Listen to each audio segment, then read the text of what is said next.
اعوذ باللہ من الشیطان الرجیم بسم اللہ الرحمن الرحیم صلی اللہ علی سیدنا محمد و آلہ الطاہرین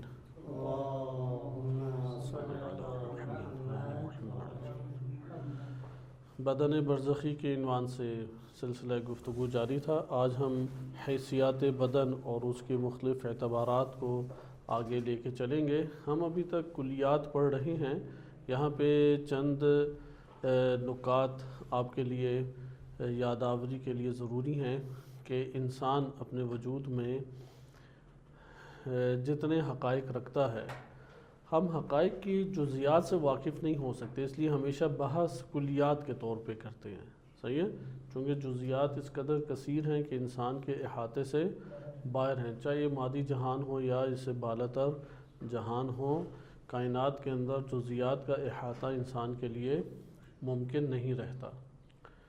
یہاں پہ جو بنیادی چیز ہے وہ یہ ہے کہ جس طرح ہم نے نفس کے مراتب جہان کے اعتبار سے پڑھے کہ ایک دفعہ نفس بدن مادی سے متعلق ہے تو یہ نفس دنیاوی کہلاتا ہے، بدن مثالی یا ملکوتی سے متعلق ہے تو نفس ملکوتی کہلاتا ہے، اور اگر اس سے مافوق بدن عقلی سے وابستہ ہو تو یہاں پہ نفس جبروتی یا عقلی کہلاتا ہے۔ آج ہم بدن کے حیثیات پڑھیں گے، تیزی سے تھوڑا آگے جائیں گے چونکہ اس کے بعض موضوعات مفصل آگے آ رہے ہیں۔ بدن جو مادی بدن ہے یہ بدن فانی ہے، صحیح ہے، اسے بقا نہیں ہے، یہ بدن فانی ہے اور اسے بقا نہیں ہے، یہ کل ہم پڑھ چکے ہیں۔ اور اس بدن کو نفس بدن برزخی کے توسط سے تدبیر کرتا ہے یا اس میں تصرف کرتا ہے۔ دوسرا بدن باقی ہے، بلا فانی، فنا نہیں ہے اسے، وہ باقی رہنے والا ہے، اسے بدن اخروی بھی کہتے ہیں۔ یہ بدن برزخی اور اخروی بدن کی خصوصیات ہیں۔ ایک بدن مبہم ہے۔ بدن مبہم دو ایسے ہمارے پاس موضوع ہیں کہ ہم اسے آہستہ آہستہ آگے جا کے حل کریں گے، یہاں پہ ممکن ہے کہ ہمارے لیے وسیع پیمانے پہ حل نہ ہو۔ ان میں سے ایک ان جو کتاب میں ذکر کیا گیا ہے مطلب وہ یہ ہے کہ یہ بدن مادی عین بدن برزخی ہے، صرف فرق اگر کوئی ہے تو حقیقت اور رقیقت کا ہے فرق، عین ہے، یعنی اس بدن مادی کے ماوراء بدن برزخی ہے، وہی نشو و نما پاتا ہے۔ صرف یہ ہے کہ یہ بدن زائد ہے، فضلہ ہے، یا اس کی ضرورت ختم ہو جاتی ہے اور وہ پھر ہم سے جدا ہو جائے گا، اور پھر ہم آگے جو کما چکے ہیں، کسب کر چکے ہیں، اس کے ہمراہ رہیں گے۔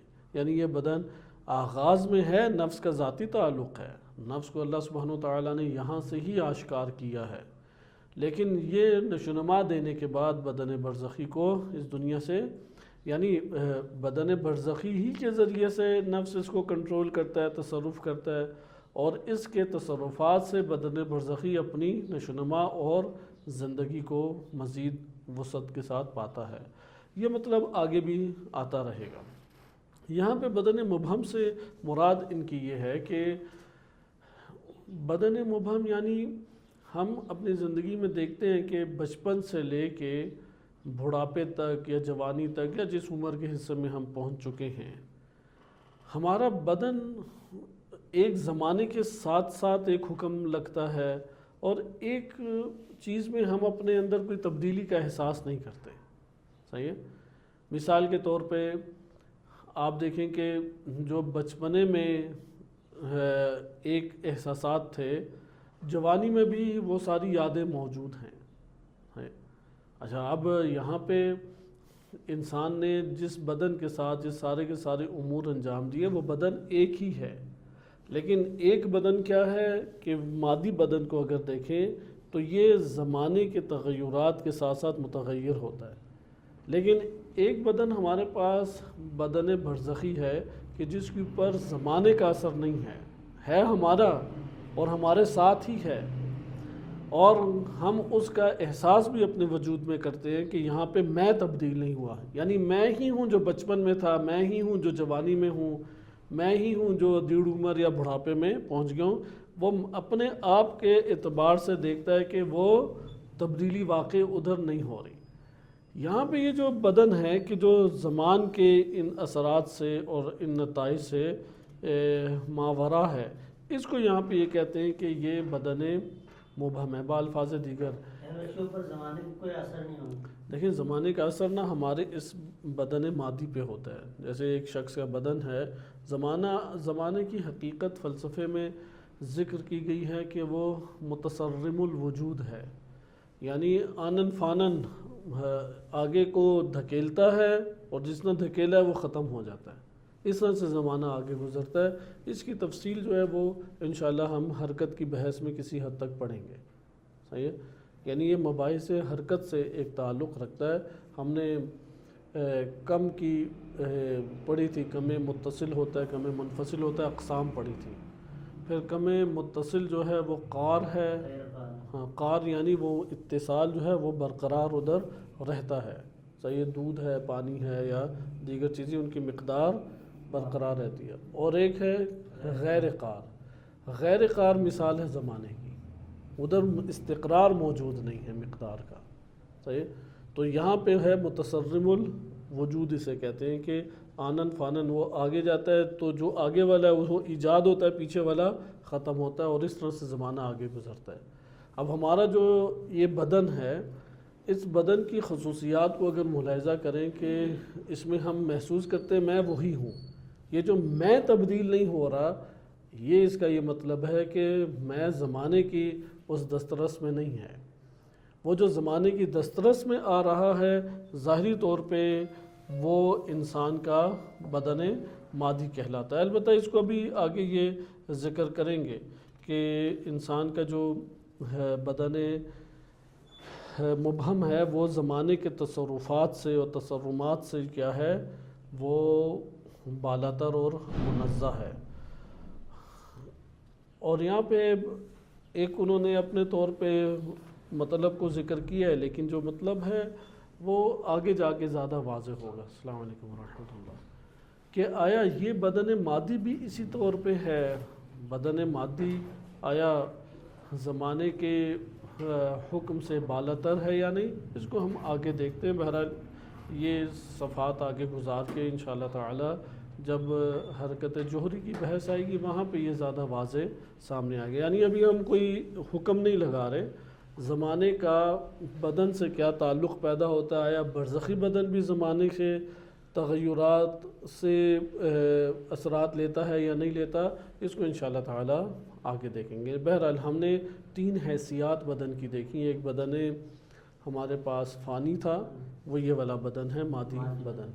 ایک بدن باقی ہے، یہ اخروی بدن ہے جو کہ برزخی اور جبروتی یا عقلی آپ کہہ سکتے ہیں کہ بدن کے اوپر مشتمل ہے۔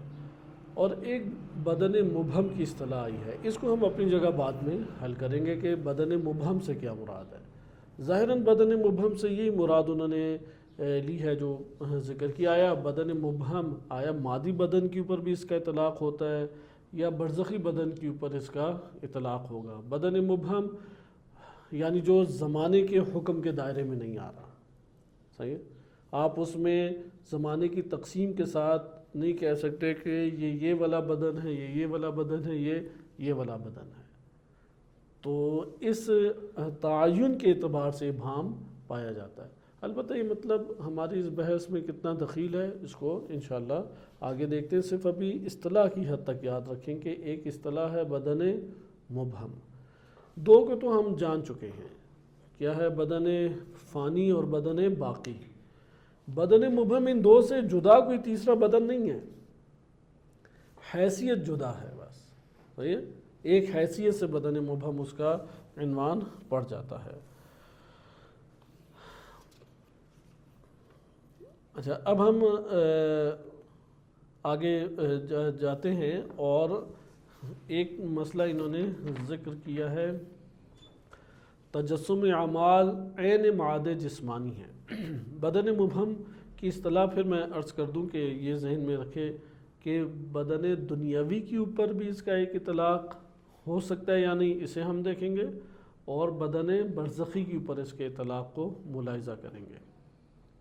لہٰذا اصل میں یہ بدن مبہم کا اطلاق کس پر ہوتا ہے، اور ثانیاً یا بالعرض یا ایک توسط سے کس اور بدن پہ ہو سکتا ہے، اس اصطلاح کو انشاءاللہ تعالی ہم بعد میں دیکھتے ہیں۔ تجسم اعمال اور معاد جسمانی ایک ہی چیز ہیں۔ معاد جسمانی کے عنوان سے بڑی سخت مباحث ہمارے ہاں موجود ہیں، اور محدثین، مفسرین، متکلمین، علماء عقائد اس کے اوپر ایک شدت رکھتے ہیں، اور وہ یہ کہتے ہیں کہ معاد جسمانی کے سارے قائل ہیں اسلامی فلاسفہ و حکماء و علماء عقائد، لیکن اس جسم کی خصوصیت کے اوپر اختلاف ہے۔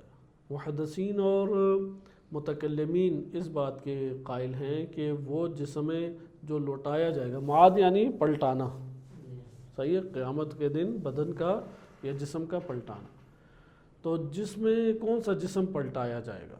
برزخ میں تو واضح ہے یہ والا بدن نہیں ہے، لیکن قیامت میں بعض آیات روایات سے متکلمین اور محدثین فقہا بڑی شدت سے یہ بات بیان کرتے ہیں کہ یہی مادی بدن پلٹایا جائے گا، اسے معاد جسمانی نام دیتے ہیں۔ اس کے مد مقابل عرفاء اور حکماء کا نظریہ ہے، وہ یہ کہتے ہیں کہ جسم ہوگا جو پلٹایا جائے گا، صحیح ہے، لیکن یہ جسم نہیں ہے مادی جسم، وہ اسی جہان کے مناسبت جو رکھتا ہے وہ جسم ہے۔ یہاں پہ انہوں نے اس بات کو ذکر کیا ہے۔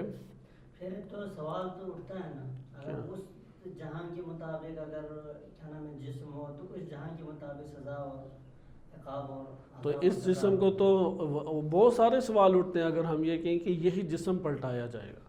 مثلا ایک شخص نے جوانی میں گناہ کیا، بڑھاپے میں ہے، تو وہ زمان، مکان اور وہ کیسے وقت کا تعین اس کے لیے ہوگا؟ آخر ذرات بھی تبدیل ہوئے، لمحات بھی چلے گئے، عمل بھی اس کا بالعرض تھا۔ تو یہاں پہ وہ یہ کہتے ہیں کہ چونکہ آیات نے کہہ دی ہمیں ماننا لازم ہے، ادھر عقل سے ہم نے استفادہ نہیں کرنا۔ وہ جو دیگر آ کے بات کرتے ہوئے کہتے ہیں عقل سے ہم نے استفادہ نہیں کرنا، چونکہ وہ جو دلیل دیتے ہیں وہ عقلی طور پہ قابل اعتراض قرار پا جاتی ہے۔ اس جگہ پہ جب آتے ہیں تو حکماء اور عرفاء وہ یہ کہتے ہیں جسم ضرور ہے، چونکہ روح بدون جسم موجود نہیں ہے، تو جسم روح کا ہے، لیکن روح کا جسم اسی جہان سے مناسبت رکھتا ہے۔ یہ ایک اختلاف ہے۔ یہاں پہ وہ اس مسئلے کو حل کرتے ہیں اور ملا صدرہ رحمۃ اللہ علیہ کی عبارت پیش کرتے ہیں، البتہ اس کو تھوڑا سا پھیلانے کی ضرورت ہے، چونکہ آگے یہ مطالب باقاعدہ اپنے موضوع کے ساتھ آ رہے ہیں، اس لیے ہم بھی اسے تیزی سے ابھی لے کے چلیں گے۔ آپ دیکھ رہے ہیں کہ بدن برزخی کی مختلف حیثیات اور پہلو ہمارے سامنے آشکار ہوتے جا رہے ہیں، صحیح ہے، جو ہمارے ساتھ بدن ہے، اس کو مزید انشاءاللہ تعالی آگے آیات اور روایات بھی ظاہر کریں گے۔ مولا صدرہ رحمۃ اللہ علیہ یہ بیان فرماتے ہیں کہ ملکہ انسان کا، انسان کے وجود میں جو ملکہ ہوتا ہے، بھی ملکہ کی تعریف میں عرض کرتا ہوں، وہ ایک نفس کے لیے صورت جوہری اختیار کر لیتا ہے۔ یہ جو صورت جوہری ہے، اس کے ذریعے سے ہی آخرت میں نفس کو بعث کیا جائے گا، حشر کیا جائے گا۔ روز بعث، یوم البعث میں، روز قیامت، وہ کیا ہے، اس صورت جوہری کے ساتھ بعث کیا جائے۔ یہ وہی صورت جوہری ہے جسے ہم نے کہا تھا کہ نفس جو ہے وہ ایک بدن لے کے آتا ہے جو اس کے مسانخ ہے، اس سے سازگار ہے، صحیح ہے۔ ملکہ اور ایک عام عمل میں ایک فرق پایا جاتا ہے۔ ابھی یہ اس تعبیر کو بھی تبدیل کریں گے، چونکہ ہم نے پہلے کیا پڑھا کہ عمل انجام پاتا ہے تو ایک اثر حاصل ہوتا ہے، وہ اثر ایک استعداد پیدا کرتا ہے، اس استعداد کی وجہ سے افاضہ ایک صورت جوہری نفس کو ہوتی ہے۔ یہ صورت جوہری جو نفس کو اللہ تعالیٰ کی طرف سے افاضہ ہوئی ہے، یہ بدن برزخی کہلاتا ہے، صحیح۔ آج ہم حقیقت اور حقیقت کی اصطلاحات پڑھیں گے، اس کی تھوڑا آپ غور و فکر کریں، اس سے آشنا، ایک دو درسوں میں آشنا ہوتے ہوئے وقت لگے گا، لیکن اب یہ اگلے مرحلے میں بحث داخل ہو جائے گی۔ ایک مرحلے کی بحث کی اصطلاحات ہم نے پڑھ لی، اگلے مرحلے کی بحث میں وہ اس کی نسبت زیادہ اس کو محکم کریں گے، صحیح ہے، چونکہ بالآخر عمل عرض ہے اور حاصل جو ہو رہا ہے وہ جوہر ہے۔ ایک سوال اس جگہ پہ ابھر آتا ہے، چونکہ عرض وہ ہوتا ہے کہ جب تک جسم نہ ہو وہ ظاہر نہیں، شے نہ ہو ظاہر نہیں ہو سکتا، جوہر ہے کہ جو اس طرح محتاج نہیں ہوتا۔ تو نفس اللہ سبحانہ وتعالیٰ نے انسان کو جو دیا ہے، اس کے پاس اس صورت جوہری کی صورت میں ہمارے پاس آ رہی ہیں چیزیں۔ ملکہ اور عمل میں ایک فرق ہے. ایک ہمارے پاس خیر یا شر کا عمل ہوتا ہے. خیر اور شر کا کوئی بھی عمل ہو، اگر مثقال ذرۃ بھی ہے تو انسان اسے دیکھے گا. یعنی وہ اپنے نفس کے اوپر ایک اثر ڈال کے ایک صورت جوہری کی استعداد کو جنم دیتا ہے نفس کے اندر، اور وہ نفس اس صورت جوہری کو اختیار کر لیتا ہے. صحیح. اچھا، ایک ہمارے پاس ہے ملکہ. ملکہ کہتے ہیں انسان کے وجود میں ایسی طاقت کا آ جانا، ارادہ کرے تو عمل صادر ہو جائے. ارادہ کرے تو باسہولت عمل صادر ہو جائے. اس کسی بھی عمل کو انجام دینے کی اس قوت کو علوم عقلیہ میں کہتے ہیں ملکہ. صحیح. کیا ہے اس کے ہمارے پاس معیار کیا ہے؟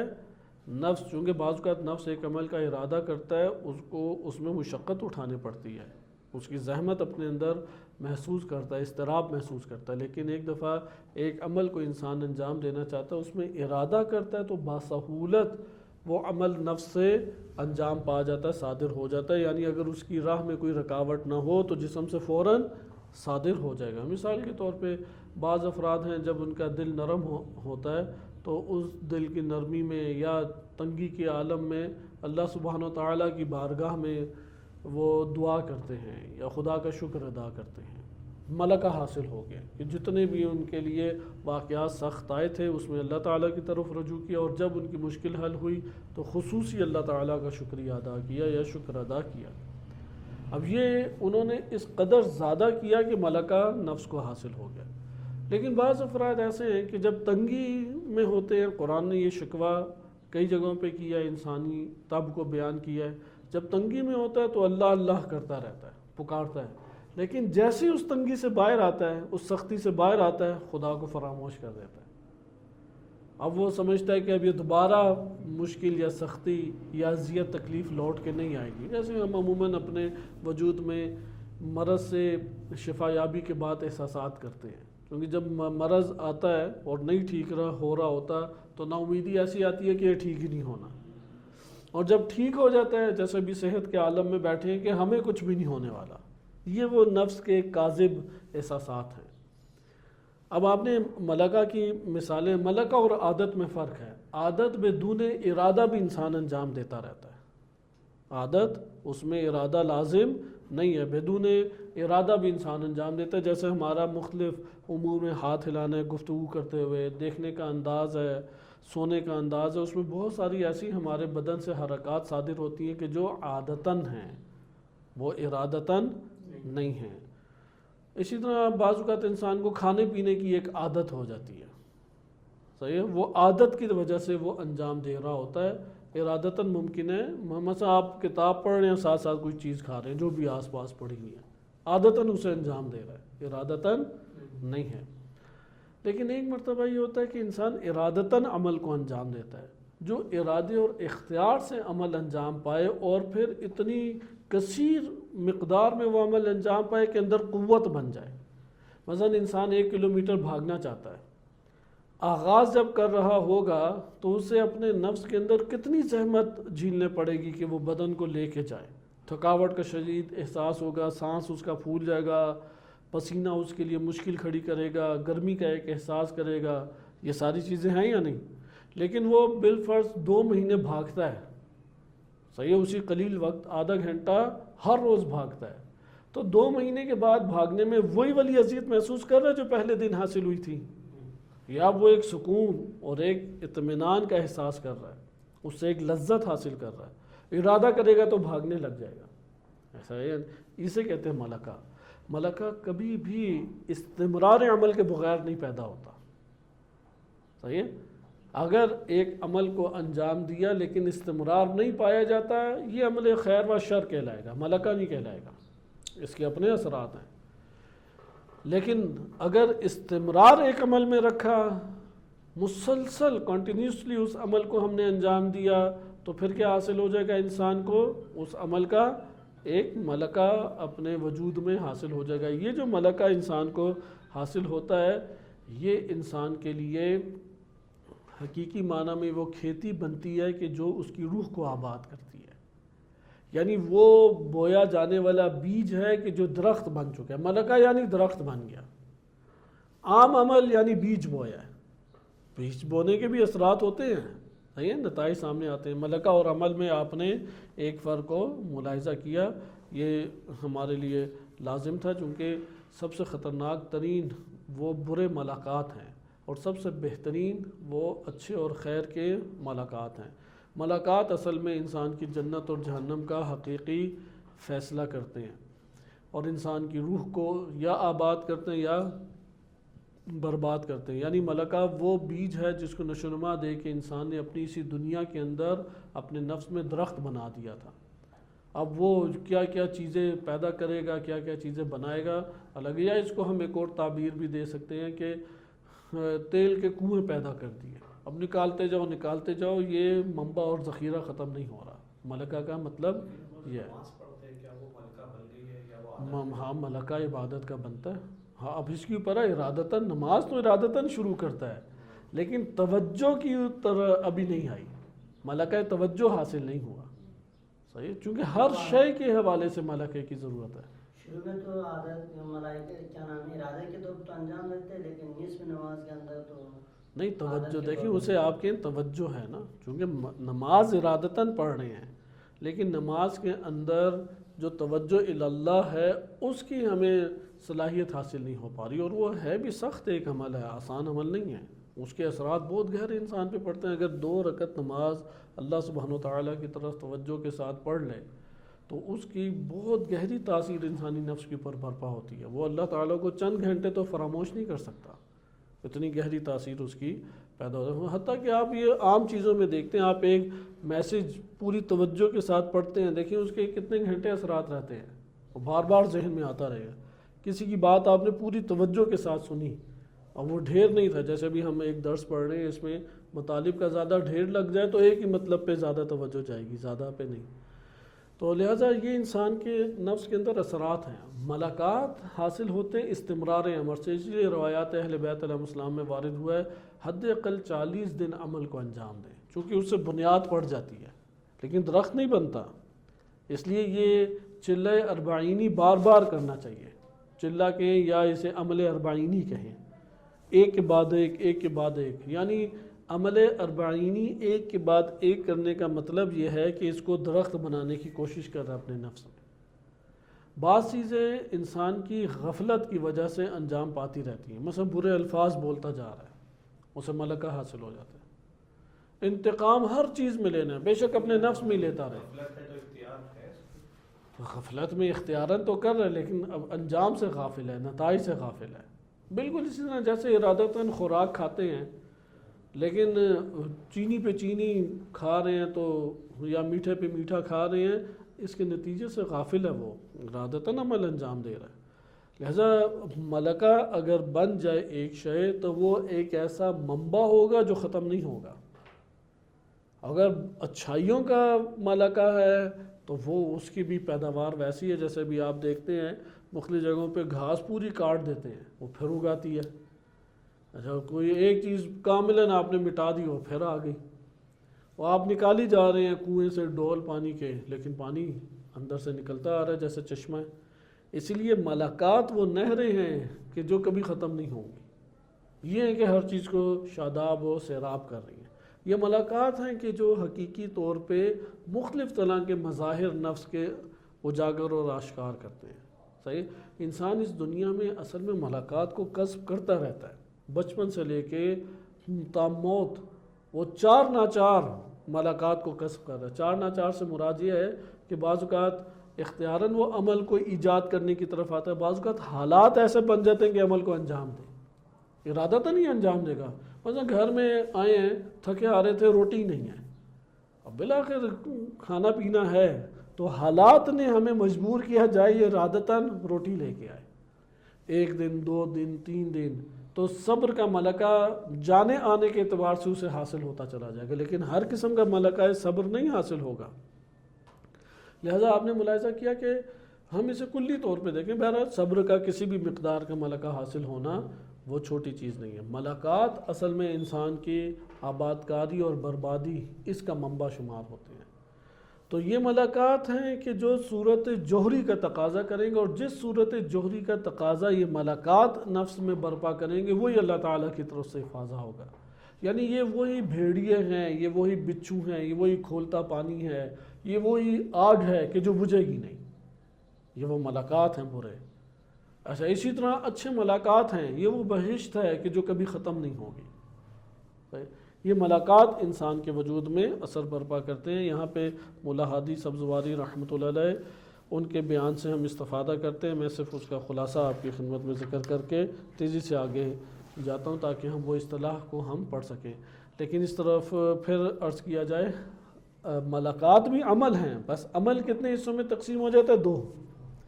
ایک عمل ہے بدون ملکہ اور ایک عمل ہے بے صورت ملکہ. بے صورت ملکہ. جو عمل بدون ملکہ ہے وہ عمل بھی ہمارے اوپر اثر انداز ہوتا ہے، لیکن یہ بیج بونے کے مترادف ہے. ممکن ہے کہ اس کا پودا ہی فقط نکلا ہو. ارادہ تو دیکھیں ہم نے یہ پیچھے پڑھ چکے ہیں کہ کوئی بھی عمل غیر ارادی عمل وہ نفس کی آبادکاری یا بربادی کا ذریعہ نہیں بنتا. اس لیے اگر کوئی گناہ کرتا ہے اجباراً، اس مثلا سر پہ بندوق رکھ کے اسے کہا جائے کہ یہ عمل کرو، یہ اس کا ارادہ نہیں تھا اس عمل کا، اس لیے اس کے نفس کے اوپر اس کا اثر منفی نہیں پڑے گا جہنم اور جنت کے اعتبار سے. ہماری ساری بحث کس کے اوپر ہے؟ عمل ارادی کے اوپر ہے. ہاں اگر کوئی یہ کہے کہ عادات بھی ارادتاً ہوتی ہیں تو ہم کہیں گے ہمیں معنی سے غرض ہے. آپ ملکہ کا نام عادات رکھ دیں، فرق نہیں پڑتا، کیونکہ ہم نے تو معنی سمجھانا ہے نا کہ ایک عمل ہے کہ جس کی قوت اس قدر قوی طور پہ نفس کے اندر ایجاد ہو جاتی ہے، ارادہ کرتا ہے تو صادر ہو جاتی ہے.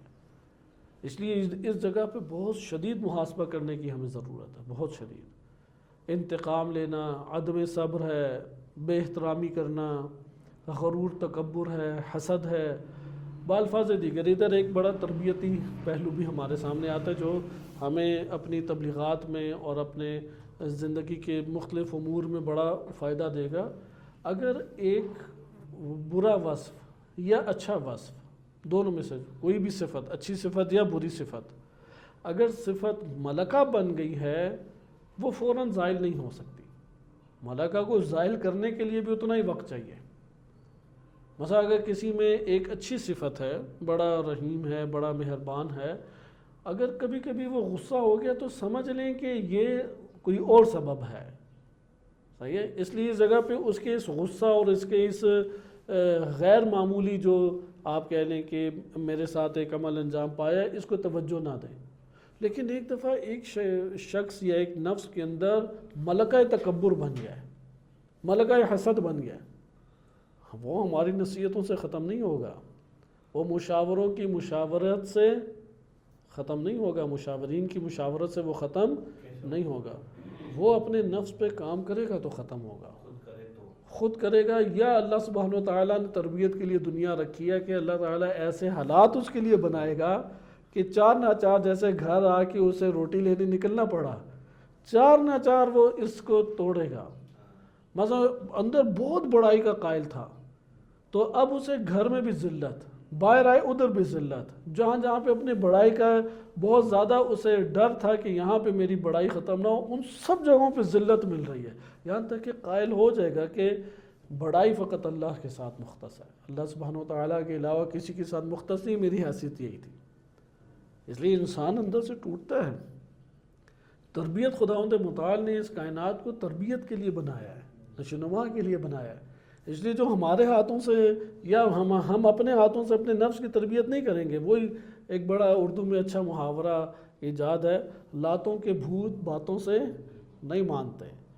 انہیں پڑھنی ہے لاتیں، اب ہم نہیں مار سکتے لاتیں، تو ٹھیک ہے پھر اللہ تعالیٰ نے معاشرہ بنایا ہے، وہ اس کو خود سیدھا کرے گا. عموماً گھرانوں میں بچوں کی تربیت میں یہ بڑا مسئلہ پیش آ جاتا ہے. وہ والدین کی شدید رحمت اور شفقت کے عادی ہوتے ہیں اور انہیں پتہ ہوتا ہے کہ والدین کے اندر ملکہ شفقت ہمارے لیے پایا جاتا ہے، اس لیے عارضی غصہ و غضب ان کو نرم نہیں کرتا. وہ اس میں ڈر جاتے ہیں تھوڑا بہت والدین کے شدید غصے سے، لیکن وہ زیادہ مؤثر نہیں ہوتا. تو ایسے بچوں کو ٹھیک پھر کون کرتا ہے؟ وہ معاشرہ ٹھیک کرتا ہے. معاشرے میں قدم رکھتے ہیں، وہاں پہ ان کے پھر برے خسائل. ختم ہوتے ہیں، اور جو معاشرے ہی کی بھی اس سختی میں درست نہ ہو، سمن بکمن عمیون فہم لا یرجعون، کہ انشاءاللہ بھی آگے آ رہا ہے، وہ شقاوت تام حاصل کر چکے ہیں پھر۔ خوب، یہ ملکہ کے عنوان سے ایک بات تھی۔ ملا ہادی سبزواری رحمۃ اللہ علیہ بیان فرماتے ہیں کہ جو معاد جسمانی کے قائل ہیں وہ اس بات میں اختلاف کرتے ہیں کہ بدن اخروی ہے، وہ بدن اخروی آیا وہ یہی عنصری مادی بدن ہے یا نہیں، وہ مثالی بدن ہے یا نہیں، بلکہ بذات خود یہی عیناً دنیاوی ایک بدن ہے یا اس کی مثل ہے، صحیح ہے، یا اس کی مثل، مختلف اقوال ہیں۔ وہ کہتے ہیں کہ ہم ان میں سے ان اقوال کو ابھی نہیں چھیڑتے، انہی میں سے ایک بڑا عجیب و غریب نظریہ ہے، اس نظریے کو فوراً باطل کرتے ہیں، چونکہ یہ ساری باتیں ابھی آگے آ رہی ہیں۔ وہ نظریہ یہ ہے، وہ یہ کہتے ہیں کہ جو اخروی بدن ہے وہ اعضاء، شکل اور ایک ایک جز کے اعتبار سے جو اس دنیا میں بدن ہے ویسے ہی ادھر ہوگا۔ تو وہ کہتے ہیں کہ یہ والا جو ہے کہ تمام کی تمام جہاد سے یہ والا بدن ادھر متحقق ہو، یہ ممکن نہیں ہے، چونکہ بالآخر اس دنیا میں وہ مرا بڑھاپے میں، تو جنت میں کوئی بوڑھا ہوگا تو وہ بڑھاپے والا بدن نہ ملا نا، یعنی وہ کہتے ہیں جو آخر میں اس کا بدن حاصل تھا، جو اس کی شکل و شمائل تھی، جو اس کو حاصل ہوا تھا، وہی ہوگا۔ اور قرآن کریم کی آیات اس حوالے سے واضح طور پہ انکار کرتی ہیں، جیسے آپ نے سورہ طٰہٰ کی یہ آیات پہلے بھی آپ کی خدمت میں عرض کی گئی تھیں کہ ارشاد باری تعالیٰ ہوتا ہے کہ جو اللہ تعالیٰ کے ذکر سے انحراف کرتا ہے یا اللہ تعالیٰ کی طرف توجہ نہیں کرتا، اس کی زندگی تنگ ہو جاتی ہے، اور اللہ جب اسے حشر کرے گا تو نابینا حشر کرے گا، اس کا شکوہ کیا ہوگا؟ رب لما حشرتنی اعمی وقد کنت بصیرا، دنیا میں تو میں بینا تھا، مجھے اب کیوں نابینا تو نے حشر کیا، کیوں نابینا مجھے اٹھایا ہے؟ تو اس کا یہ مطلب ہے کہ بے عینی ہی وہ بدن نہیں ہوگا پھر، صحیح ہے، اعضاء اور شکلوں کے اعتبار سے ساری چیزیں مہیا نہیں ہوں گی۔ قرآن کی صریح آیت ہے، اس دنیا میں جو بینا تھا تو اس دنیا میں اسے بینا ہونا چاہیے یا نہیں؟ جو اس دنیا میں نابینا تھا وہ پھر دائمی نابینا رہے، یہ تو ایک اور اس کے ساتھ ظلم کی کیفیت پیدا ہو گئی نا، کہ میں ساری زندگی اچھے اعمال بھی کرتا رہا، ادھر میرا کیا قصور کہ میں پیدائشی نابینا تھا، اب میں ساری عمر ادھر پیدائشی نابینا کے بعد بھی نابینا رہوں۔ تو وہ کہتے ہیں کہ یہ والا ہمارے نظر میں قول کسی قسم کی اہمیت کا حامل نہیں ہے، بقیہ نظریات ہیں، تو اس نظریات کے اعتبار سے پہلے ہم عرض کر چکے ہیں، دوبارہ یہ 2-3 نکات خلاصتاً ہم ذکر کر دیں کہ انسان کے مرتبہ ملکوتی میں جو نفس ہے وہ نفس بدن رکھتا ہے، اور یہی بدن کے توسط سے یہ مادی بدن انسان کو کی تدبیر میں، نفس کی تدبیر میں آتا ہے، اور مرتبہ دنیاوی جو ہے بدن کا وہ وہی بدن ملکوتی ہے، ایک فرق کے ساتھ، اور وہ ابھی انشاءاللہ تعالی آگے بحث آ رہی ہے۔ اس کے بعد ہماری بحث آ جاتی ہے عمل کا متجسم ہونا، صحیح، چونکہ وہ نکات آپ پڑھ چکے ہیں کہ مادی بدن وہ قشر ہے، چھلکا ہے، اور بدن ملکوتی وہ اصل ہے اور حقیقت ہے۔ یہ والی بات دوبارہ ابھی لوٹ کے آ رہی ہے، اس لیے ابھی ہم نے بقیہ چھوڑ دی، صرف یہ ملاقات کا عرض کرنا مقصود تھا کہ یہ متجسم کس طریقے سے ہوتے ہیں انسان کے وجود میں، اور سابقاً ہم اسے تفصیلاً پڑھ چکے ہیں۔ عمل کا متجسم جو ہونا ہے وہ تمثل ہے اور تجلی ہے نفس کے۔ یہاں پہ تھوڑا سا ہم کو دقت کرنے کی ضرورت ہے، کیونکہ حقیقت اور حقیقت کا یہاں پہ مطلب آشکار ہوتا ہے۔ حقیقت اور حقیقت کائنات کی امور کو دیکھنے کا ایک اور زاویہ ہے، صحیح ہے، اس زاویے کے اوپر آپ نے اب دقت کرنی ہے۔ یہاں پہ یہ جو نقطہ ذکر کیا جا رہا ہے، من عرف نفسہ عرف ربہ کے ذیل میں بھی آتا ہے، من عرف نفسہ عرف ربہ، وہ یہ ہے کہ نفس کیا ہے؟ ذات نفس، انسان کی ذات نفس وہ واحد ہے، ایک ہے، واحد ہے انسان ہو۔ یہ نفس، اس کے پھر بقیہ کیا ہیں؟ مظاہر ہیں، اسے کہتے ہیں شعونات بھی ہیں، آپ اس کلمے سے، شعونات کے کلمے سے ادھر ہی آہستہ آہستہ انشاءاللہ تعالی مانوس ہوتے چلے جائیں. خوب، نفس ایک ہے، بقیہ کیا ہیں اس کے؟ شعونات اور مظاہر ہیں.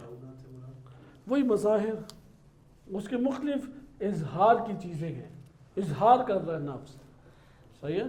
مثلا اظہار کیسے کر رہا ہے؟ اپنی قوتوں کے ذریعے اپنا اظہار کر رہا ہے. روشن ہے یہ بات؟ اپنی قوتوں کے ذریعے. قوتیں انسان کے پاس ہیں نا، ذات انسان کی قوتیں اس سے کبھی جدا نہیں ہو سکتی، لیکن ان قوتوں سے جو ظاہر ہو رہا ہے وہ کون ہے؟ وہ انسانی نفس ہے، ذات نفس ہے، ایک انسان ہے. یہ شعونات ہیں، انہیں مظاہر کو کہیں گے شعونات. اسی کو کہتے ہیں نفس کی تجلیات. ایک اور لفظ کیا ہے؟ نفس کی تجلیات. انہی سے میں سے ایک لفظ ہے تمثلات. تمثلات. یہاں پہ انہوں نے پہلے تجلی اور پھر تمثل، اس کو زیادہ ذکر کیا. ایک ہی نفس ہے، اس کی مختلف تجلیات ہیں، مختلف تمثلات ہیں. درست ہے؟ یہ ایک ہمارے پاس مطلب آیا. یعنی عمل جو متجسم ہوگا وہ کون ہے؟ خود نفس کا تمثل اور تجلی ہے. یعنی صادر ہونے والا عمل، صادر ہونے والا عمل. اس عمل کی شان کیا ہے؟ یہ عمل نفس کی تجلی یا نفس کے تمثل ہے. یعنی نفس اس سے اپنے آپ کو ظاہر کر رہا ہے عمل کے ذریعے سے. اس لیے ہر نفس کا تعارف کون ہوتا ہے؟ اس کا ارادی عمل. ارادی عمل اس کا تعارف ہوتا ہے. یہاں پہ ہمارے پاس یہ بات آگے آئی کہ اور یہ نفس اپنی قوت کے ذریعے سے اپنے عمل کے ذریعے، یعنی نفس، ہمارا نفس جو بھی ارادے سے ظاہر کر رہا ہے، اس ظاہر ہونے والی شے کو ہم کیا کہہ رہے ہیں؟ تمثلات نفس، تجلیات نفس. وہی مظاہر نفس، تجلیات نفس، تمثلات نفس. الفاظ ہیں مختلف، البتہ عربی کے اعتبار سے معنی اپنے لغوی ان کے ہیں. تجلی کہتے ہیں ایک شے کا جلوہ پانا، آشکار ہونا. ممکن ہے کہ کیا اس کی بہترین تعبیر بنے گی، نہیں، ہم اردو میں اسے واضح کر سکتے ہیں کہ تجلی کیا ہوتا ہے؟ جلوہ، ایک شے کا سامنے اجاگر ہونا. صحیح ہے؟ اچھا، اسی طریقے سے مظاہر کیا کہتے ہیں؟ ایک شے کا، جیسے آئینے سے ظاہر ہوتی ہے تصویر، نفس کا اس شے سے ظاہر ہونا. اسی طرح تمثیل یا تمثل ہے کہ نفس کا اس کے اندر ایک صورت اختیار کر لینا. تمثیل کہتے ہیں تشبیہ کو، ایک اس کے مشابہ ایک شے کا بن جانا. تو نفس جیسا ہے ویسا اپنے آپ کو جس چیز سے ظاہر کرتا ہے وہ تمثیل بھی تمثل بھی کھلا سکتی ہے. وہ ظاہر کرنے کا وہ ہے عمل جس سے وہ ظاہر کرتا ہے. دیکھیں ابھی تو ہم یہی پہلے تو ہم یہ دیکھیں نا، ادھر دو چیزیں آپ ترتیب سے دیکھیں. اول ذات نفس، جیسے ہماری اپنی اندر ایک حقیقت ہے، اس ذات کے اندر اللہ تعالیٰ نے کیسے اس کو خلق کیا، کیسے اس کو اللہ سبحانہ وتعالیٰ نے بنایا ہے. بنایا اس طرح ہے کہ وہ ذات وہ مجرد تام ہے اپنی سطح پہ، وہ مجرد تام ہوتے ہوئے اپنے آپ کو ظاہر کر رہی ہے اور اپنے آپ کو تینوں جہانوں میں ظاہر کرتی ہے. جہان عقل میں وہ جو اپنے آپ کو ظاہر کر رہی ہے وہ کیا ہے؟ جہان عقل کے مطابق ہے، تجرد تام کی سطح پہ. یہ اظہار کس کا ہے؟ ذات نفس کا.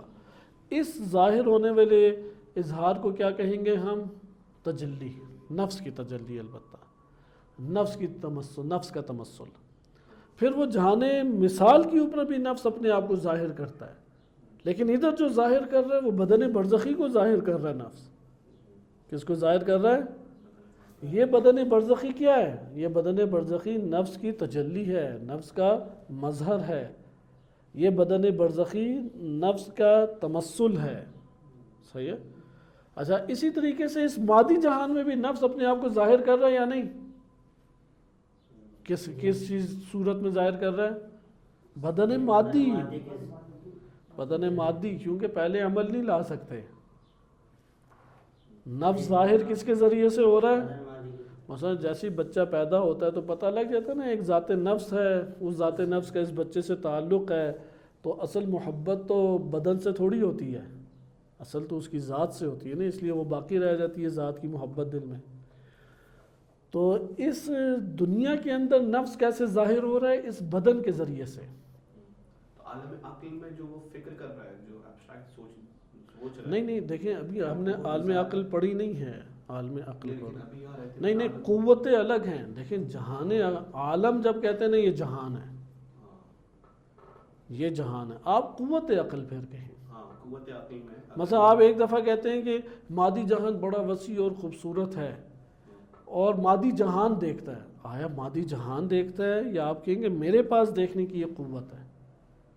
آنکھ کے عنوان سے میں قوت باصرہ سے مدد لیتا ہوں، آنکھ کے عضو کو حرکت دیتا ہوں اور دیکھتا ہوں. تو آنکھ دیکھ رہی ہے نا، آپ حقیقت میں نفس دیکھ رہا ہوتا ہے، لیکن آپ مجازن اس کی نسبت دیتے ہیں. عقل کے ذریعے سے نفس فعال ہے نا، اس عقل کے اس میں. ہاں یہ کہہ سکتے ہیں کہ قوت عقل کے ذریعے سے میں جہان عقل کے حقائق کو درک کر سکتا ہوں. تو جو میں سوچتا ہوں، جیسے جو سوچ کے اندر سوچ اور عقل میں فرق ہے نا، سوچ خیال بھی ہو سکتا ہے، وہاں بھی ہو سکتا ہے. عقلانی جو سوچ ہے، جو آگے ہے، جس کے اندر کوئی شیپ نہیں ہے، کوئی وہ نہیں ہے، جیسے اجتماع نقیض ہے، یہ ساری چیزیں جو ہیں وہ کہیں نہ کہیں وہ عالم عقل کی تجلی ہے. ہاں بالکل ایسا ہے. وہ جو تجلیات ہیں بلا شک شبہ یہ آپ نے درست کہا کہ وہ تجرد تام کے مرحلے کی تجلیات ہیں، یہ ہم کہہ سکتے ہیں. اپنے نفس پہ اگر غور کریں تو نفس کی تجلیات تو بکھری ہوئی ہیں. نفس کی کچھ تجلیات اس سے تعلق رکھتی ہیں جو قوت عقل سے ظاہر نفس کر رہا ہے. قوت خیال سے برزخی جہان کی تجلیات کو ظاہر کر، وہ قوت مادہ سے مادی جہان کی تجلیات، جو بدن عمل کر رہا ہے. ہاں وہی مادی جہان جو نفس عمل انجام دے رہا ہے بدن مادی سے، وہ بدن مادی سے جو نفس انجام دے رہا ہے وہ بالآخر نفس کی ہے نا ملکیت. آنکھ دیکھتی ہے یا نفس دیکھتا ہے حقیقت میں؟ لیکن جہانی اس قوت مثال میں نفس کیسے تجلی کر رہا ہے؟ تخیل نہیں کرتے آپ؟ خیالات ہے یا صورت گری ہے، حقائق کی صورت گری. مثلا اس ساری کائنات کی جو مادی چیزیں آپ کو کیسے نظر آتی ہیں؟ وہ بے برکت قوت خیال ہی نظر آتی ہیں نا. صورت گری چونکہ نفس کو جیسی صورت ملی ہے قوت خیال نے ویسا ہی ابھار دیا. اگر قوت خیال نے ویسا نہ ابھارا ہوتا تو ہمیں کچھ اور نظر آ رہا ہوتا. پھر وہ قوت خیال نے وہی ابھارا ہے جو آنکھ نے اپنی استطاعت کے تحت دیکھا، نہ کہ جو حقیقت میں ہے مادی جہان میں. مادی جہان کی حقیقت ہمیں دکھائی دیتی ہے یا مادی جہان میں ہماری آنکھ نے اپنی قوت اور ضعف کو کے مطابق جس کو پکڑا ہے وہ دکھائی دیتا ہے؟ کیا آپ کو محسوس ہوتا ہے؟ مادی جہان میں جو حقیقت ہے وہ ہمیں دکھائی دیتی ہے یا مادی جہان کے میں جو ہماری آنکھ اپنی قوت یا ضعف کے دائرے میں پکڑتی ہے وہ دکھائی دیتا ہے؟ آنکھ جو پکڑتی ہے وہ دکھائی دیتا ہے نا. یہ ساری چیزیں دیکھیں ایک ساتھ چل رہی ہیں. اس میں اس مثال سے بھی سمجھ میں آتا ہے کہ ایک ہی وقت میں تینوں قوتوں کو استعمال کر رہا ہے. انسانی نفس تو دیکھیں بھی کر رہا ہے، پھر وہ خیال بھی کر رہا ہے اور مادی. دیکھیں انسانی نفس کے مظاہر اور تجلیات وہ بکھرے ہوئے ہیں. اور جو آپ نے کہا تھا کہ وہ لیئرز ہے ایک کے اوپر ہے، کہ وہ تینوں ایک ہی وقت تینوں جہان. کہ ابھی آپ ہماری آنکھ بھی تو لیئرز میں ہی ہے نا. ابھی تو پتہ نہیں انہیں کتنے اس کے مرحلے بیان کر دیے. ہمیں محسوس ہوتا ہے جب دیکھتے ہیں. تو یہ حقائق اپنے طور پہ متحد ہیں. یہ ساری چیزیں یہ عوالم ایک دوسرے سے متحد ہے. ہمارے نفس ایک ہے لیکن اس کی جو تجلیات ہیں وہ متعدد ہے، اس کے مظاہر وہ متعدد ہیں. ان سب سے کون ظاہر ہو رہا ہے؟ ذات نفس ظاہر ہو رہی ہے. صحیح ہے. مثلا اگر ادھر کوئی برا کام کر رہا ہے مادی بدن سے تو ہمیں پتہ لگ جاتا ہے کہ اس کا نفس برا کام کر رہا ہے. صحیح ہے. وہ برائی نفس انجام دے رہا ہے اس مادی بدن سے. وہ تجلی سیئہ مثلا کہلائے گی بالفرض. اگر وہ کار خیر انجام دے رہا ہے پتہ لگ جاتا ہے نفس کس چیز میں مشغول ہے. اس لیے ہر شے نفس کو ظاہر کر لی. اس لیے انہوں نے اس بات کو ذکر کیا کہ جو ہم پیچھے پڑھ چکے ہیں کہ قبر میں آ کے کہا انا عملک الصالح، میں تیرا صالح عمل ہوں، تو یہ جوہر آخر ہے، صحیح ہے، اور صاحب عمل جو ہے اس سے آیا یہ مغایر ہے، جدا نہیں ہے؟ کیا یہ سمجھتے ہیں؟ جوہر ہے لیکن وہ ہمارے نفس سے جدا ہے وہ جوہر، یا نفس کے ساتھ ایک عینی نفس ہے، عینی نفس ہے، وہ نفس کی تجلی ہے۔ اس کو پھر یہ آگے ذکر کرتے ہیں کہ ہم انشاءاللہ بھی آگے وہ کہتے ہیں کہ آئے گا کہ نفس کا مادیت نفس، کہ وہ حقیقت میں ایک ہی نفس ہے، نفس انسانی ہے، عالم ملکوت میں بھی اس کے مظاہر ہیں، عالم ملکوت میں مظاہر کی کوئی حد آپ بندی نہیں کر سکتے، وہ ایک ہی وقت میں کئی قسم کے مظاہر کو ظاہر کر سکتا ہے۔ مثلا وہ عالم ملکوت یا عالم برزخ میں یا اذہان میں قوت خیال میں تصرف کرتے ہوئے خاص شکل کو ابھار دے، یہ نفس کر سکتا ہے، لیکن اس مادی بدن کے ذریعے نہیں، اپنے اس بدن برزخی کی قوت سے۔ اور یہاں سے وہ پھر بیان کرتے ہیں کہ من عرف نفسہ عرف ربہ کو اگر آپ ملاحظہ کریں، اللہ سبحانہ وتعالیٰ ایک ذات ہے، بقیہ ساری مخلوقات کیا ہیں؟ وہ اس ایک ذات کا مظہر ہیں، اس ایک ذات کی تجلیات ہیں، اس ایک ذات کی اسماء اور صفات کو ظاہر کرنے والی ہیں۔ مثلا حتیٰ ابلیس اللہ سبحانہ وتعالیٰ کے اسماء و صفات کو ظاہر کر رہا ہے۔ اس میں الہی مضل ہے یا نہیں؟ جی ہاں، اس میں مضل کا مظہر کون ہے؟ ابلیس، اللہ سبحانہ وتعالیٰ کے گمراہ کرنے والا، اللہ کے ہادی اور مضل دونوں ہی ہیں نا اللہ تعالیٰ کے اسم۔ آپ نے 99 نام اسماء حسنہ دیکھے نا، صحیح ہے، قرآن کریم نے تو بہت سارے بیان کیے ہیں نا، یہ صحیح کہ اگر اللہ تعالیٰ کسی کو گمراہ کر دے فلا ہادی لہو، قرآن میں متعدد جگہوں پہ یہ آیت آئی ہے، صحیح کہ اگر اللہ کسی کو گمراہ کرے تو پھر اس کا کوئی بھی ہدایت کرنے والا نہیں ہے۔ اسی طرح اللہ قاہر ہے یا نہیں؟ قاہر العدو ہے، قاہر العدو، صحیح، قہار ہے، عذاب دینے والا ہے، تو اسماء حسنہ ہے اللہ سبحانہ وتعالیٰ، ہر شے اللہ تعالیٰ کے اسماء حسنہ کو ظاہر کر رہی ہے، ذات ایک ہے، یہ مظاہر مختلف ہیں اس کے، صحیح۔ اچھا، اب ایک اور تعبیر، یہ تعبیر بھی تھوڑی دلچسپ ہے اور اس کے اوپر آپ نے غور کرنا ہے، نفس کے اعتبار سے ہے، لیکن یہ من عرف نفسہ عرف ربہ کا بھی ادھر سے آپ کو معلوم ہو جائے گا۔ بالکل اسی طریقے سے آپ یہ دیکھیں کہ نفس کی شدید ترین نفس کا شدید ترین تعلق اور ارتباط وہ اس بدن مادی سے ہے یا بدن مثالی اور ملکوتی سے ہے؟ کس سے زیادہ شدید ہے؟ ہاں، پہلے ملکوتی سے اور پھر یہ، اور اس سے بھی پہلے کس سے ہے؟ عالم عقل سے۔ لیکن عالم عقل سے براہ راست رابطہ ہو سکتا ہے؟ نہیں۔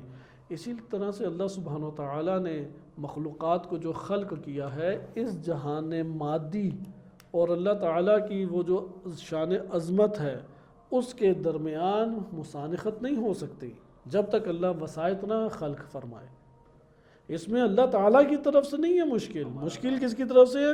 یعنی یہ بلب نہیں ٹرانسفارمر کو لگ سکتا، اس کے اندر تاب نہیں ہے، توان نہیں ہے، لہٰذا یہ واسطوں کے ذریعے سے، اس لیے اللہ سبحانہ وتعالیٰ نے فرشتے خلق کیے، فرشتوں سے پہلے محمد و آل محمد علیہ السلام کو خلق کیا، اس لیے یہ واسطے اسی طرح سے ہمارے سامنے بنتے ہیں۔ ایک اور بڑی پیاری تعبیر ہے، اس تعبیر کو بھی سمجھنے کی ضرورت ہے، اور وہ تعبیر ہمارے پاس 3 کلمات ہیں۔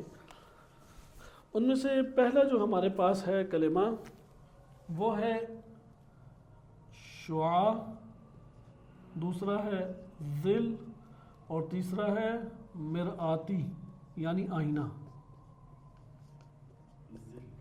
ہاں، وہی نا، دیکھیں اس جگہ پہ نا آپ غور کریں، سورج وہ کیا ہے؟ ایک ہے، واحد ہے، لیکن اس کی شعاعیں وہ کثیر ہیں، درست؟ اسی طرح سے دیکھیں ایک وجود ہے، ہمارے پاس وجود ہے اور اس کا ہے سایہ، یہ وجود نہ ہوتا تو ظل ہوتا، یہ سورج نہ ہوتی تو شعاع ہوتی، اور اسی طرح سے ایک بندہ ہے جو وجود ہے اور وہ آئینے کے سامنے ہے، یہ وجود نہ ہوتا تو آئینے میں دیکھ پاتا یا نہیں؟ دیکھ پاتا یا نہیں؟ دیکھیں یہ والی نا جو اصطلاحات میں آپ کی خدمت میں عرض کر رہا ہوں، یہ پورے کے پورے ہمارے علم عرفان اور اخلاق میں پھیلے ہوئے ہیں۔ اگر یہ والی اصطلاحات ذہن میں قائم نہ رہیں تو وہاں پہ سمجھنا مشکل ہو جائے گا۔ ابھی ایک ذہن میں دیکھیں ترتیب بنی ہوئی ہے، وہ آپ کے لیے آسان بن رہی ہے۔ اس کو ہم کہیں گے حقیقت، اور یہ جو تین کہلائیں گے رقیقت۔ رقیقت صحیح ہے، حقیقت ہوگی تو رقیقت ہوگی۔ سورج کیا ہے؟ حقیقت۔ شعاع وہ اسی سورج کو عیاں کر رہی ہے، شعاع جو کچھ لے رہی ہے وہ کس سے لے رہی ہے؟ سورج سے لے رہی ہے، درست ہے۔ اسی طرح سایہ کس سے پیدا ہو رہا ہے؟ وہ جو شے موجود ہے، اگر حقیقت نہ ہو تو سایہ نہیں ہوگا، لیکن رقیقت ہمیشہ ضعیف ہے اور حقیقت ہمیشہ قوی ہے۔ حقیقت ہمیشہ علت ہے، رقیقت ہمیشہ معلول ہے۔ ادھر سب سے بہترین لفظ اس کے لیے آتا ہے کہ رقیقت ہمیشہ وجود رابط ہے۔ وجود رابط کے بارے میں ہم نے پڑھا کہ جو عین احتیاج اور عین فقر ہے، اصلاً وہ وجود میں نہیں آ سکتا اس کے بغیر، اس کا وجود اس کے بغیر باقی نہیں رہ سکتا، یعنی نہ ایجاد ہو سکتا ہے بدون وجود مستقل، اور نہ باقی رہ سکتا ہے بدون وجود مستقل۔ یہ ضابطہ جو ہے نا اگر ذہن یاد رہے، یعنی جو چیز بھی رقیقت ہوگی وہ حقیقت میں ذاتاً فقیر ہے، ذاتاً محتاج ہے، ذاتاً۔ یہ بات ہمارے لیے واضح ہوئی، چونکہ نفس کو آپ اب اس اعتبار سے دیکھیں گے تو ایک اور پہلو آپ کے سامنے پھر آشکار ہوگا۔ اس لیے ہر مرتبہ بالا، ہر مرتبہ بالا وہ حقیقت ہے، اور ہر مرتبہ پائن یا نچلا مرتبہ،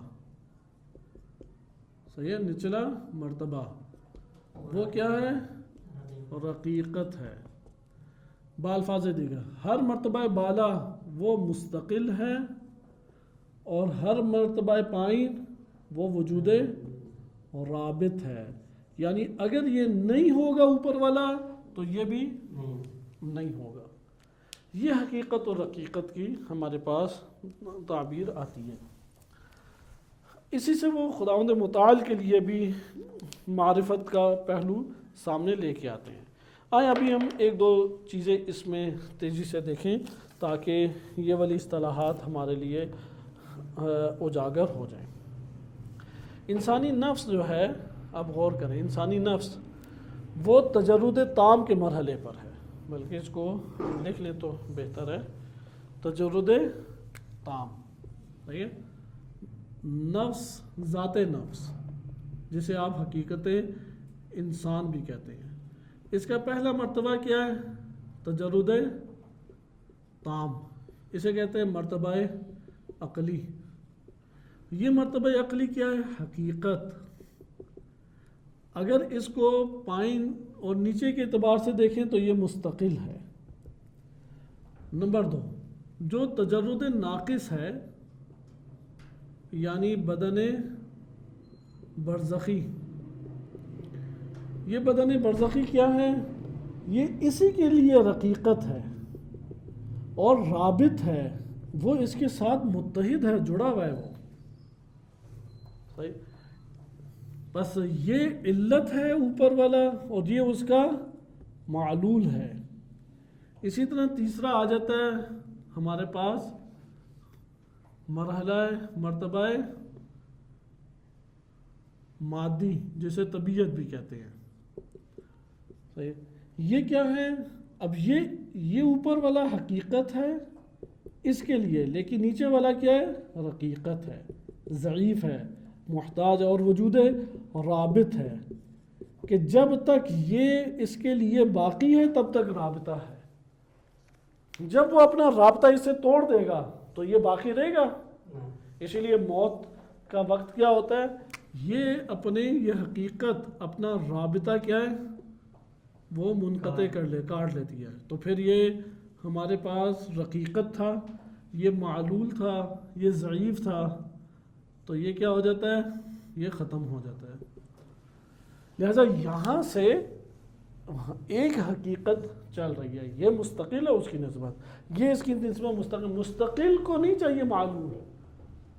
یہ چونکہ معلول ہے یہ اس کے بغیر نہیں رہ سکتا، لیکن تجرد ناقص جو ہے وہ اس کے بغیر رہ سکتا ہے یا نہیں؟ لیکن تجرد ناقص وہ اس کے بغیر نہیں رہ سکتا. اور ان سب کی نسبت اللہ سبحانہ وتعالیٰ کے متعلق وہ کیا ہے کہ اللہ تعالیٰ مستقل ہے، اللہ تعالیٰ حقیقت ہے، بقیہ سب چیزیں ذل ہیں، وہ رقیقت ہیں، ساری چیزیں وجود رابط ہیں. ان کا کاملاً وجود جو ہے وہ اللہ سبحانہ وتعالیٰ کی نسبت سے وہ محتاج ہے. لہذا مستقل اللہ تعالیٰ کے علاوہ اگر کوئی ہستی ہے وہ مستقل اضافی ہے، حقیقی معنی میں مستقل نہیں ہے. حقیقی معنی میں کون مستقل ہے؟ فقط اللہ تعالیٰ کی ذات مستقل ہے حقیقی معنی میں. لہذا یہاں پہ ہمارے پاس یہ تفصیل آئی، من عرف نفسہ عرف ربہ، کہ اس سے ہمیں معلوم ہوا کہ ہر شے اللہ سبحانہ وتعالیٰ کے وجہ سے قائم ہے اور چل بھی اسی کی وجہ سے رہی. جس طرح نفس تجرد تام اپنی اسی سطح پہ رہتے ہوئے تمام جگہوں پہ اپنی تجلی اور مظاہر کو آشکار کرتا ہے اور تدبیر کرتا ہے، اللہ سبحانہ وتعالیٰ کی ذات بھی اپنی حقیقت پہ قائم رہتے ہوئے تمام کی تمام کائنات کی تدبیر فرما رہی ہے. اس کے اوپر ہمارے پاس بعض انہوں نے استنباط کیا ہے کہ آیات سے بھی اور روایات سے بھی، کہ اس کو ہم بعض کو پہلے پڑھ چکے ہیں، جیسے جبریل امین علیہ السلام، ان کی حقیقت تجرد تام ہے. انہوں نے اس دنیا میں جناب مریم سلام اللہ علیہا کے لیے اپنے آپ کو متمثل کیا ایک جوان کی صورت میں. جب وہ متمثل ہوئے تو اپنے اوپر حقیقت کو ترک کر دیا نہیں، ان کی حقیقت اسی طرح وہاں پہ باقی ہے. وہ ایک مظہر کو ظاہر کیا انہوں نے اپنے نبی صلی اللہ علیہ وسلم کے لیے داہیہ قلبی، اس کو ظاہر انہوں نے کیا جناب جبریل علیہ السلام نے اس صورت میں حضرت صلی اللہ علیہ وسلم کے لیے. اور کہاں پہ ظاہر کیا؟ اس دنیا کے اندر ان کی قوت خیال کے میں. اس کے بعد ہمارے پاس یہ حقیقت اور حقیقت اضافیین کا نظریہ آتا ہے. بس اضافیین سے کیا مراد ہے؟ اصل کائنات میں حقیقت کون ہے؟ فقط اللہ تعالیٰ کی ذات. اور اللہ سبحانہ وتعالیٰ کی ذات کے علاوہ جتنی بھی خلقت ہے وہ کیا ہے؟ وہ اللہ تعالیٰ کی حقیقت کے مد مقابل کیا ہے؟ رقیقت ہے. رقیقت. نمبر 2 ظل ہیں، مثل شعاع ہیں. صحیح ہے؟ اچھا، یا وجود رابط ہیں، یعنی ان کا اپنا کوئی مستقل وجود ہے ہی نہیں. اچھا، پھر ہم نے جو حقیقت اور حقیقت کا یہ مطلب بیان کیا، عالم عقل حقیقت ہے، نیچے والے کی نیچے والا حقیقت ہے. نیچے والا حقیقت ہے اپنے سے پائن والے کے لیے، اور پائن والا رقیقت ہے. اس کو ہم کہیں گے یہ حقیقت اور حقیقت اضافی ہیں، اضافت اور نسبت کی وجہ سے نام دے رہے ہیں. وَإِلَّا یہ سارے کے سارے اللہ تعالیٰ کائنات میں وجود کے اعتبار سے کیا ہیں؟ رقیقت ہے. اسی لیے عرفا جو ہے نا وجود کا اطلاق فقط حقیقت پہ کرتے ہیں، اور وہ اللہ تعالیٰ کی ذات ہے. بقیہ سب کو وہ کیا کہتے ہیں کہ یہ وجود نہیں، یہ ظل ہیں، یہ سایہ ہیں، یہ تجلی ہیں، یہ مظاہر ہیں. وہ اسے وجود نام ہی نہیں دیتے، چونکہ اس کی حیثیت ہی وجود والی نہیں ہے نا. وہ سب کچھ تو لے رہا ہے اور باقی بھی رکھا ہوا ہے جس ہستی سے لے رہا ہے، تو اس کا اپنا کیا؟ کچھ بھی نہیں. تو اپنا تو وہ نہایت عدم کے اوپر ہے نا. تو حقیقت اس کی عدم کے ساتھ ہے، وہ کچھ ہے تو وہ حقیقت سے تعلق کی وجہ سے، اور وہ حقیقت اللہ تعالیٰ کی ذات ہے. اسی لیے عرفان میں حق کسے کہتے ہیں؟ ذات باری تعالیٰ کو. چونکہ حقیقت فقط کائنات میں ایک ہے. یہ ہم نے حقیقت اور حقیقت پڑھ لیا. اور علت اور معلول اس میں بہت اہم چیز ہے جو میں نے وجود رابط کے عنوان سے آپ کی خدمت میں ذکر کیا ہے. اس میں انشاءاللہ تعالی ہم بقیہ کل پڑھیں گے کہ نفس کو وفات اللہ تعالی دیتا ہے. تو ادھر نفس کی وفات سے کیا مراد ہے؟ یہ بہرحال یہ حاشیے کی بحث ہے، ہمارے اس دائرے میں نہیں آتی. اس میں انہوں نے بیان دراصل یہ کیا ہے کہ انسانی نفس ایک دفعہ قرآن کی آیت ہے کہ وفات دیتا ہے تو بعض کا روح پلٹا دیتا ہے، بعض کی نہیں پلٹاتا. تو وہاں پہ نفس و روح کی اصطلاح استعمال ہوئی ہے. تو جب نفس کو اللہ وفات دیتا ہے تو ایک دفعہ یہ ہوتا ہے کہ روح سے تعلق ٹوٹ جاتا ہے انسان کا، یہ جاگ جاتا ہے انسان. لیکن ایک دفعہ نفس سے جب اللہ تعالیٰ وفات دیتا ہے تو جسم سے بھی تعلق ٹوٹ جاتا ہے، یہ موت کا باعث بنتا ہے. تو ادھر روح سے مراد کون سی روح ہے؟ وہ روح بخاری ہے جو بدن کے اندر ہوتی ہے. اس کو پھر ایک اور مطلب سے حل کرتے ہیں، اور وہ مطلب بڑا دلچسپ ہے. ہم نے یہ دیکھا تھا تجرد تام مادہ تام سے براہ راست رابطہ پیدا کر سکتا ہے، پیدا کر سکتا ہے، کسی واسطے کا محتاج ہے. اور وہ واسطہ کون ہے؟ بدن برزخی. اسی طریقے سے بدن برزخی براہ راست اس مادہ تام سے نہیں رابطہ قائم کر سکتا بلکہ روح بخاری سے رابطہ قائم کرے گا. وہ روح بخاری مزاج کی وجہ سے ایک وجود کے اندر بہت لطیف سا حالہ بن جاتا ہے، دھوئیں کی مانند بہت لطیف سا، وہ حیات بدن کا باعث ہے. یہ روح بخاری ختم ہو جائے بدن مردہ ہو جاتا ہے. موت کے وقت یہ گرمائش کہہ لیں، حرارت کہہ لیں، دھواں سا کہہ لیں، کچھ بھی کہہ لیں، روح بخاری نام ہے. اس آیت میں یہ بیان کیا کہ جب اللہ تعالیٰ نفس کو وفات دیتا ہے بعض اوقات روح بخاری اس کے بدن میں قائم رہتی ہے، یہاں پہ روح نفس یا روح کہہ لیں پلٹ آتی ہے اس روح کی طرف، اور بعض اوقات وہ رابطہ ٹوٹ جاتا ہے. جب روح بخاری ختم ہو جائے تو موت آ جاتی ہے. حیوانوں میں، چرند پرند، ہر شے میں یہ روح بخاری اسی کے مزاج کے مطابق آتی ہے جو حیات کا باعث ہے، حیات مادی کا باعث ہے. یہ روح بخاری ختم ہو جائے تو حیات بھی ختم ہو جاتی ہے. تو یہ انہوں نے ذکر کیا ہے کہ بدن برزخی بھی کس کے توسط سے بدن مادی کے ساتھ ارتباط پیدا کر رہا ہے؟ روح بخاری سے. اس کے حوالے سے تھوڑی سی ہم تفصیل پڑھیں گے اگلے درس میں، زیادہ نہیں، اور اپنے اسی مطلب کی طرف دوبارہ آ جائیں گے جو حقیقت اور حقیقت اور تجلی کے عنوان سے، چونکہ بدن برزخی کو مظاہر اور تجلی اور حقیقت کے عنوان سے زیادہ بیان کیا گیا. صلی اللہ علیہ سیدنا محمد و آلہ الطاہرین.